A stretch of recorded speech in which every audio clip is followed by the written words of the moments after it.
താങ്കളുടെ സംഘടനയിലെ അംഗമാണല്ലോ എം മുകേഷ് എന്ന MLA. അദ്ദേഹത്തിനെതിരെ വന്നിരിക്കുന്ന പരാതി, ആ പരാതിയിൽ ഇപ്പോൾ മൊഴിയെടുത്തുകൊണ്ടിരിക്കുകയാണ്, പരാതിക്കാരിയുടെ മൊഴിയെടുത്തുകൊണ്ടിരിക്കുകയാണ്. ഇങ്ങനെ ഒരാൾ, അതായത് സംഘടനയുടെ അംഗമാണ്, അതോടൊപ്പം തന്നെ MLA ആണ്, അവരൊക്കെ തുടരണോ ശ്രീ വിനു മോഹൻ? അത് നിയമമല്ലേ പറയണ്ടേ? ഇപ്പം ഒരാള് ഇപ്പം ഈ ഞാൻ പറഞ്ഞ ആരോപണങ്ങൾ വരുമ്പോ താങ്കൾ എന്ന വ്യക്തിയോടാണ് ചോദ്യം. ശ്രീ വിനു മോഹൻ, താങ്കൾ ഇപ്പോൾ ഭാരവാഹിയല്ല, എക്സിക്യൂട്ടീവ് അംഗമല്ല.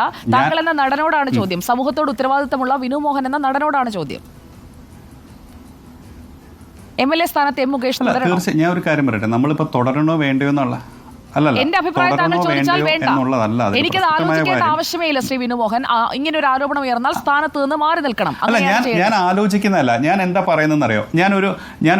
ഞാനൊരു കാര്യം പറയുന്നത് എന്താന്ന് വെച്ചാൽ, നമ്മൾ ഒരു നിയമപരമായിട്ട് ഒരു കോടതി പറയാം. ഇപ്പം ഈ നമ്മൾ ശരിക്കും ഇതിൽ കൃത്യമായിട്ട് പറയുന്നില്ലേ, ഒരാളെ ഒരു കോടതി പോലും ഒരു കുറ്റം ആരോപിക്കപ്പെടുന്ന ഒരാളെ തെളിവുകളനുസരിച്ച് കുറ്റം തെളിയിക്കപ്പെടുമ്പോൾ, അല്ലെങ്കിൽ അവൻ കുറ്റക്കാരനാണെന്ന് കോടതി പറയുമ്പോഴാണ് കുറ്റക്കാരനാവുന്നത് എന്ന് പറയാറുണ്ടല്ലോ. അത് ഏത് കാര്യത്തിലാണെങ്കിലും. ഞാൻ അങ്ങനെയാണ് കേട്ടിട്ടുള്ളത്. എൻ്റെ ഇനി അറിവ് കുറവാണോ എന്ന് എനിക്കറിയില്ല.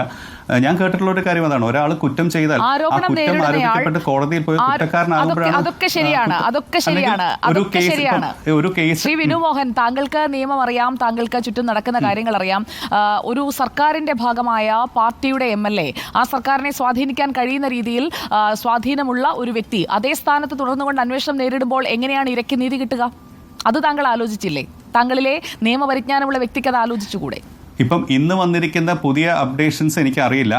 ഇന്ന് വന്നിരിക്കുന്ന പുതിയ അപ്ഡേഷൻസ് ഞാൻ കണ്ടിട്ടില്ല. ഞാൻ കണ്ടാലേ എനിക്കൊരു അഭിപ്രായം പറയാൻ പറ്റും. പക്ഷേ ഞാൻ എപ്പോഴും ഒരു കാര്യം എന്ന് പറഞ്ഞാൽ, നമുക്ക് ഒരു കുറ്റകൃത്യം ചെയ്തിട്ടുണ്ടെങ്കിൽ ആ കുറ്റകൃത്യം സത്യസന്ധമായി തെളിയിക്കപ്പെടുന്നുണ്ടെങ്കിൽ അവർക്ക് ശിക്ഷ അനുഭവിക്കണം, അല്ലെങ്കിൽ അവരെല്ലാത്തിൽ നിന്നും മാറി നിൽക്കപ്പെടണം എന്ന് തന്നെയാണ് ഞാനും പറയുന്നത്. അത് ആരാണെങ്കിലും നമ്മൾ ഒരു കുറ്റം തെളിയിക്കപ്പെട്ടു, അവർ ഒരാൾ ആരോപിക്കുമ്പോൾ സത്യമാണോ അത് നമ്മള് അല്ലല്ല, സിദ്ദിഖ സ്വയം രാജിവെച്ചത്, അത് സ്വയം രാജിവെച്ചതാണ്. നമ്മളെല്ലാവരും ചെയ്തത് നീതികേടല്ലേ? രഞ്ജിത്ത് ചലച്ചിത്ര അക്കാദമി ചെയർമാൻ സ്ഥാനം. അല്ല, ഞാൻ ഇതിൽ നീതികേടല്ല പറയണേ.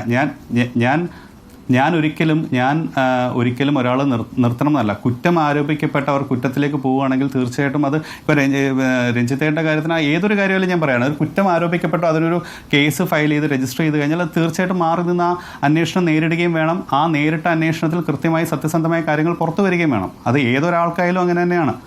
ഇപ്പം ഒരു വ്യക്തിയായാലും ശരി, ഒരു സ്ഥാനത്തിരിക്കുന്നവരാണെങ്കിലും അതിൽ നിന്ന് മാറി നിന്ന് അന്വേഷണത്തെ നേരിടണം. പക്ഷെ അത് രജിസ്റ്റർ ചെയ്യപ്പെടുന്ന കേസാണ്. വെറുതെ ഒരു ആരോപണം ഒരാൾ പറയുമ്പോൾ ആ ആരോപണത്തെ ഞാനിപ്പോ ഒരാളെ മാത്രം വ്യക്തി പറയല്ല. ഇന്നത്തെ എനിക്കറിയില്ല. കേസായിട്ടുണ്ടെങ്കിൽ അത് തീർച്ചയായിട്ടും അങ്ങനെയാണെങ്കിൽ തീർച്ചയായിട്ടും അത് നേരിടേണ്ടത് തന്നെയാണ്. അത് മാറി നിന്ന് നേരിടേണ്ടത് തന്നെയാണ്, പ്രത്യേകിച്ച് ഒരു ഭരണ സംവിധാനത്തിൽ ഇരിക്കുന്നത് കൊണ്ട്. ശ്രീ വിനു മോഹൻ, ഈ പവർ ഗ്രൂപ്പിനെ കുറിച്ചാണ് നാട്ടിൽ മുഴുവൻ ഒരുപാട് കാര്യങ്ങൾ സംസാരിച്ചുകൊണ്ടിരിക്കുകയാണ്. ശ്രീ വിനു മോഹൻ, പവർ ഗ്രൂപ്പിനെ കുറിച്ചാണ്. താങ്കൾക്ക് അങ്ങനെ ഒരു ദുരനുഭവം നേരിടേണ്ടി വന്നിട്ടുണ്ടോ? സിനിമകളിൽ താങ്കൾ ആഗ്രഹിക്കുന്ന രീതിയിൽ മുന്നേറാൻ കഴിയാതെ താങ്കളെ തടഞ്ഞിട്ടുണ്ടോ? പവർ ഗ്രൂപ്പ് എന്ന് പറഞ്ഞിട്ട് എനിക്കങ്ങനെ ഫീൽ ചെയ്തിട്ടില്ല. പേഴ്സണലി ഞാൻ പറയാണ്, എനിക്കങ്ങനെ ഫീൽ ചെയ്തിട്ടില്ല.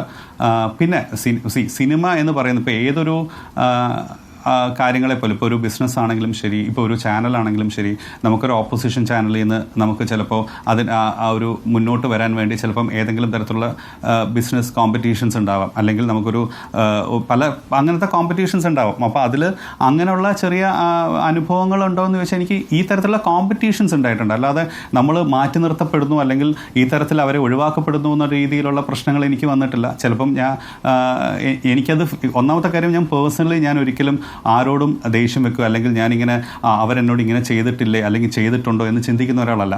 എനിക്ക് വരാനുള്ളത് എൻ്റെ കയ്യിലേക്ക് വരും, അല്ലെങ്കിൽ ഞാൻ ചെയ്യുന്ന സിനിമകൾ എന്നെ ആവശ്യമുള്ള സിനിമകൾ എന്നെ വിളിക്കും എന്ന് വിശ്വസിക്കുന്ന ഒരാളാണ് ഞാൻ. അതുകൊണ്ട് തന്നെ എനിക്ക് അങ്ങനെ ഒരു പ്രശ്നമുള്ളതായിട്ട് ഞാൻ ചിന്തിച്ചിട്ടില്ല. അത് കൃത്യമാണ്. താങ്കളുടെ ഒരു പെരുമാറ്റവും ഒക്കെ കാണുമ്പോൾ അത് പ്രേക്ഷകർക്കും അത് ഇഷ്ടപ്പെടുന്നുണ്ടാകണം. ഈ സംഭാഷണത്തിൽ തന്നെ ഇഷ്ടപ്പെടുന്നുണ്ടാവണം. താങ്കൾ ഓരോ ചോദ്യത്തിലും എടുക്കുന്ന ആ ഒരു കോഷനും താങ്കളുടെ ഒരു മറുപടിയും ശ്രദ്ധിക്കുമ്പോൾ എനിക്കും അത് തോന്നുന്നുണ്ട്. താങ്കൾക്ക് അർഹിക്കുന്ന വേഷങ്ങൾ ഇനിയും കിട്ടേണ്ടതാണ്.